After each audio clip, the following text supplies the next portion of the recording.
अस्सलाम वालेकुम नाज़रीन, welcome to my YouTube channel for preparation of JEST and PST। नाज़रीन, जैसा कि आपको मालूम है कि काफ़ी दोस्तों को ना मैथ में मुश्किल आ रही है कि वो आने वाले एग्ज़ाम में 25 में से 12 क्वेश्चन कैसे ठीक करें। तो और MCQs होते भी इस तरह के पेपर हैं कि वो अनप्रेडिक्टेबल होते हैं कि उनको हम जज नहीं कर सकते कि हम उसमें कितना मार्क्स सिक्योर करेंगे। सब्जेक्टिव में तो हम जज कर सकते हैं कि हम ये चीज़ लिखेंगे तो हमारे मार्क्स आ जाएंगे, लेकिन MCQs ऐसी चीज़ है जिसमें तैयारी होने के बावजूद भी उसमें मार्क्स अच्छे ऑब्टेन करना बहुत ही मेहनत का काम है।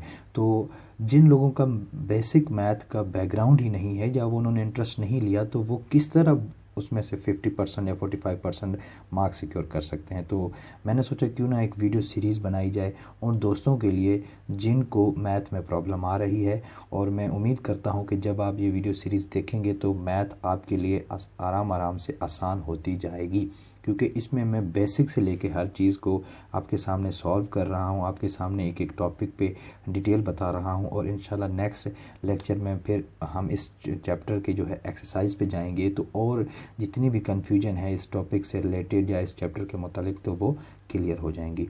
और बहुत शुक्रिया उन दोस्तों का जिन्होंने मेरी फ़र्स्ट वीडियो पे कमेंट्स किए और मुझे पॉजिटिव रिस्पांस दिया, और मुझे उनके कमेंट्स देख के फिर सेकंड लेक्चर के लिए मैं बूस्ट हो गया।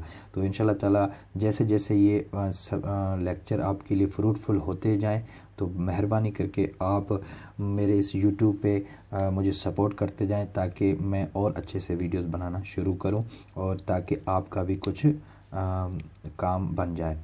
तो आइए मज़ीद वक्त आपका ज़ाया नहीं करते, तो नए आने वाले दोस्तों से गुजारिश करता चलूं कि आप अगर मेरे फर्स्ट टाइम ये वीडियो देख रहे हैं तो मेरे यूट्यूब चैनल को सब्सक्राइब करें और बेल आइकन को प्रेस करना ना भूलें, ताकि जैसे मैं कोई लेक्चर अपलोड करूं तो आपको बज़रिया नोटिफिकेशन मैसेज आ जाए। और अगर आपका ये वीडियो आपके लिए फ्रूटफुल रहे तो कमेंट करके ज़रूर बताइएगा। तो नाजरीन, हमने पिछले लेक्चर में हमने ये चीज़ें देखी थी, प्रीवियस लेक्चर में हमने ये देखा था कि सेट क्या होता है, सेट की क्या पहचान होती है और उसकी क्या प्रॉपर्टीज़ थी। हमने उसमें देखा था कि वेल डिफाइंड क्या चीज़ होती है और डिस्टिंक्ट ऑब्जेक्ट क्या होता है एक सेट को पहचानने के लिए। जिन दोस्तों ने वो लेक्चर नहीं देखा तो सबसे पहले वो लेक्चर देखें। उसके बाद फिर हमने वो देखा था कि रिप्रेजेंटेशन ऑफ सेट कैसे होता है। उसके बाद फिर हमने कुछ उसकी टाइप्स पढ़ी थी। आज हम पढ़ेंगे सबसेट, सुपर सेट और उसके बाद प्रॉपर और इम्प्रॉपर सबसेट हम चीज़ें देखेंगे। तो नाजरीन, सबसेट की डेफिनेशन पढ़ने से पहले मैं आपके सामने एक एग्जांपल रखूँगा और उस एग्जांपल को करने के बाद हम इसकी डेफिनेशन को पढ़ेंगे। मिसाल के तौर पे मेरे पास एक सेट है जिसके एलिमेंट 1, 2 एंड 3 है, और मेरे पास एक दूसरा सेट है जिसके एलिमेंट हैं 1, 2, 3, 4, 5। तो नाज़रीन देखें कि एक ऐसा सेट है जिसके एलिमेंट तमाम के तमाम एलिमेंट सेट बी में भी मौजूद हैं। 1 भी इधर मौजूद है, 2 भी, 3 भी। तो ये ऐसा लग रहा है कि जैसे ये इसका पार्ट हो, ठीक है ना। A is a part of B, ऐसा लग रहा है। A is a part of B, part of B. तो इज़ अ पार्ट ऑफ को जो है ना मैथमेटिक्स में हम सबसेट का नाम देते हैं, सबसेट का नाम देते हैं कि ये ए जो है बी का सबसेट है। तो आइए अब डेफिनेशन पढ़ते हैं। If each element of set A, each element of set A is also member of set B, is also member of set B, ये तीनों, then we can say that A is a subset of B. Simple. तो हम ये कह सकते हैं कि जो ए है वो बी का सबसेट हुआ, मतलब उसका एक छोटा हिस्सा हुआ, सबसेट हुआ। ठीक है, आई होप कि आपको ये बात समझ आई होगी। जब एक छोटा सेट एक बड़े सेट से बिलोंग करे और उसके तमाम एलिमेंट बिलोंग करें, ये कंपलसरी है कि उसके तमाम मेंबर उससे बिलोंग करें, तभी हम उसको सेट कहेंगे, अदरवाइज़ हम उसको सबसेट नहीं करेंगे। मिसाल के तौर पे कितना भी छोटा सेट हो 1, 2, और उसके मुकाबले में कोई बड़ा सेट हम ले लें जिसमें 6, 7, 8, 9 अप टू आप इस तरह चले जाएंगे 1000 तक चले जाएं, ठीक है। तो आप इसमें ये देखें कि इसमें हैं तो सिर्फ 2 एलिमेंट और इसमें बहुत सारे एलिमेंट हैं, लेकिन ये इसके सबसेट नहीं होगा। क्यों? क्योंकि इसके एलिमेंट ही इसमें लाई नहीं कर रहे, तो हम इसको सबसेट कैसे कह सकते हैं। आई होप कि आपको ये कॉन्सेप्ट समझ आया होगा। अब चीज़ आती है सुपर सेट की। नाज़रीन, सुपर सेट को हम किस तरह कह सकते हैं कि जो सबसेट बड़े सेट से निकलता है उसको हम सुपर सेट कहते हैं। मिसाल के तौर पे एक ए सेट है जिसके एलिमेंट है मेरे पास 1 2 3 4 एंड 5, और मेरे पास एक बी सेट है जिसके एलिमेंट है मेरे पास 1 2 3 4 5 और इस तरह जाते जाते 10 तक चले गए। तो आप ये देखें कि ये जो सेट ए है इसके तमाम एलिमेंट इसमें मौजूद हैं, तो ए बी का सबसेट हुआ, लेकिन बी इसका क्या हुआ, बी इसका सुपर सेट हुआ। ए बी का सबसेट होगा, लेकिन बी उसका क्या होगा, बी उसका सुपर सेट होगा। अच्छा, सुपर सेट को हम अगर मैं यूं इसकी राइट हैंड की तरफ में इसकी अगर साइड्स को दोनों साइडें इधर ओपन कर दूं तो इसके दरमियान लाइन लगाऊं तो मैं इसको सबसेट कहूँगा। अगर मैं इसको लेफ़्ट हैंड साइड इसकी साइड को ओपन कर दूं और इसके दरमियान लाइन लगा दूं तो ये सुपर सेट कहलाएगा। ठीक है, तो ये सिंबल है मैथ के, तो ये आराम से जब आप चीज़ें करते जाएंगे तो ये चीज़ें आपको समझ आती जाएंगी। राइट हैंड साइड पे जब आप इसको यू को ओपन करेंगे और लाइन लगाएंगे तो ये सबसेट, और लेफ़्ट हैंड साइड पे अगर आप उसको लेकिन दरमियान में लाइन लगाएंगे तो ये सुपर सेट। तो बस इसमें आपने डेफिनेशन में आप ये कह सकते हैं कि जब एक बड़ा सेट के तमाम मेंबर एक बड़ा सेट है जिसके और एक छोटा सेट है, तो जो छोटा सेट है उस बड़े सेट से बिलोंग कर रहा है और हर वो एलिमेंट बड़े सेट्स में बिलोंग करता है, तो ए जो होगा, जो छोटा सेट होगा वो बड़े सेट का सबसेट होगा, और जो बड़ा सेट होगा छोटे सेट का वो उसका सुपर सेट होगा। ठीक है, जैसे मैं एक एग्ज़ाम्पल दूं कि ए सन है और बी जो है फादर है, तो हम ये तो कहते हैं कि ए जो है सन है, बी फादर है। हम ये कह सकते हैं कि ये इसका बेटा है ना, ये ए जो है बी का बेटा है, लेकिन फिर बी इसका क्या होगा, ऑब्वियसली होगा बाप होगा। ठीक है, तो फादर होंगे, तो ये भी इस तरह का ही रिलेशन है। When A is a subset of B and obviously B is a superset of A. Next topic है हमारे पास proper subset and improper subset. अब इसकी भी मैं डेफिनेशन बाद में पढ़ूंगा, पहले आपको मैं एग्जांपल देके समझाता हूँ कि मेरे पास अगर एक ए सेट है 1 2 3 4 और मेरे पास एक बी सेट है 1 2 3 4 5। जी नाजरीन, अब हमारे पास दो सेट हैं, एक सेट ए है, एक सेट बी है। ए में जो है 4 एलिमेंट हैं, बी में हमारे पास 5 एलिमेंट हैं। तो जब एक ऐसा सेट जिसका वो बड़े सेट का सबसेट तो हो, लेकिन कम से कम उसमें एक ऐसा एलिमेंट ना हो, कम से कम जो कि इसमें मौजूद हो, इन शॉर्ट कि उससे एक एलिमेंट कम हो। ठीक है, ऐसे सेट को हम प्रॉपर सबसेट कहते हैं। अब डेफिनेशन पे आएंगे, डेफिनेशन के बाद फिर इसको समझेंगे तो आपको समझ आएगी। If A is a subset of set B, आप ये देखें कि इफ़ ए हमारे पास एक ऐसा सेट है जो कि सबसेट है बी का, then set A does not contain every element of set B. ठीक है, तो सेट जो ए है उसमें हर वो एलिमेंट नहीं होना चाहिए जो कि बी में मौजूद है।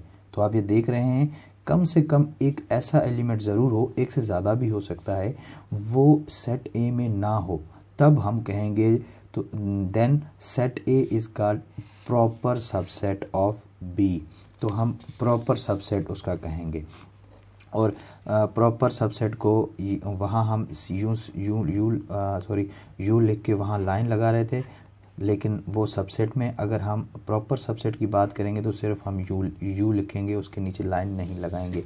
ये मैथमेटिक्स टर्म है, इनको आपने एज सच यूज़ करना है, ठीक है। तो हम यहाँ पे कह सकते हैं कि जो ए है वो बी का प्रॉपर सबसेट है, ठीक है, प्रॉपर सबसेट है, क्योंकि एक एटलीस्ट ऐसा एलिमेंट ए में नहीं है जो कि बी में है। इन शॉर्ट के जो बड़ा सेट होगा, ठीक है, जो बड़ा सेट होगा और जो छोटा सेट होगा, जो छोटे सेट में उसके एलिमेंट मौजूद होने चाहिए, लेकिन कम से कम एक ऐसा एलिमेंट ना हो, ऐसा एलिमेंट ना हो जो कि बड़े में है, ठीक है ना। बस वो आप देखते हैं ना कि एक डेली लाइफ में ऐसी चीज़ें भी होती हैं जो इंसान दूसरे को नीचा दिखाना चाहता है ना। तो इससे आप ज़्यादा अगर उसको रिलेट करें तो जैसे हम अब बच्चों से कह रहे होते हैं कि यार आप जो मर्ज़ी कर लो, लेकिन फ़लाँ बच्चे से आपने मार्क्स ज़्यादा उठाने हैं। अगर हमारे दोस्त के नंबर आ जाते हैं 80, ठीक है, और हमारे अगर नंबर एक कम आ जाता है 79, तो हमें बड़ा दुख होता है कि यार एक नंबर वो ज़्यादा ले गया मुझसे, है ना, एक नंबर ज़्यादा ले गया। तो अपने पे खुशी नहीं होती, वो दूसरे पे जो उसका दोस्त ने एक नंबर ज़्यादा लिया उस पे गम ज़्यादा हो जाते हैं। तो ये एग्ज़ाम्पल इस पे बिल्कुल फिट हो रही है, ठीक है। एटलीस्ट एक एलिमेंट ऐसा होना चाहिए कि जो सेट में ना हो, फिर ही आप उसके प्रॉपर सबसेट कहलाएगा। मिसाल के तौर पे एक और एग्ज़ाम्पल मैं देता हूँ कि एक मेरे पास सेट है जो है 1 2 बस, और दूसरा मेरे पास सेट है 1 2 3। अब ये देखें कि यहाँ पे जो सेट ए है उसमें 1 2 एलिमेंट है और इसमें 1 2 3 है। तो देखें एक इसमें एक एलिमेंट ऐसा है जो कि इसमें नहीं है, तो हम कह सकते हैं जो ए है वो बी का प्रॉपर सबसेट होगा। तो लाजमी है कि सिर्फ एक एलिमेंट हो? जी नहीं, एटलीस्ट एक एलिमेंट, एक से ज़्यादा भी हो सकते हैं। मिसाल के तौर पे 1 2 3 4 5, ठीक है, ये एक मेरे पास सेट बी है और मेरे पास एक सेट है जो जिसमें सिर्फ एक एलिमेंट है। तो देखें यहाँ पे सिर्फ एक एलिमेंट है और यहाँ पे 5 एलिमेंट है, ठीक है, मेंबर है। तो यहाँ पे भी हम कह सकते हैं कि A is a subset of B, because वहाँ पे उन्होंने कहा हुआ है डज एटलीस्ट एक ऐसा एलिमेंट होना चाहिए जो कि ऊपर वाले में मौजूद ना हो, तभी हम ऊपर वाले को इसका सबसेट कहेंगे। तो यहाँ पे देखें सिर्फ एक ही एलिमेंट है, बाकी 4 नहीं है, तो ये ए बी का सबसेट कहला सकता है। अच्छा, दूसरा है हमारे पास इम्प्रॉपर सबसेट। अब इम्प्रॉपर सबसेट क्या होता है कि एक हमारे पास सेट हो 1 2 3 4 5 और दूसरा भी मेरे पास सेट हो 1 2 3 4 एंड 5। अब जब दोनों सेट, यहाँ क्या था कि does not contain every element of set B, तो अगर मैं यहाँ पे सिर्फ इम्प्रॉपर के लिए इसको मैं रिमूव कर दूँ तो ये पूरी डेफिनेशन इम्प्रॉपर की बन रही है। अगर मैं इसको डज नॉट को ख़त्म कर दूँ तो ये पूरी डेफिनेशन इम्प्रॉपर की बन रही है अगर प्रॉपर से हटा दूँ। अब इसको पढ़ते हैं, if A is a subset of set B then set A, इसको मैंने हटा दिया, every element of set B, every element of set B. तो आप देख रहे हैं कि जितने भी एलिमेंट हैं उतने, जितने एलिमेंट ए में हैं उतने ही एलिमेंट बी में हैं। तो हम ये कह सकते हैं कि जो ए है A and B are improper subset. जो ए और बी हैं वो एक दूसरे के इम्प्रॉपर सबसेट होंगे। और पीछे हमने एक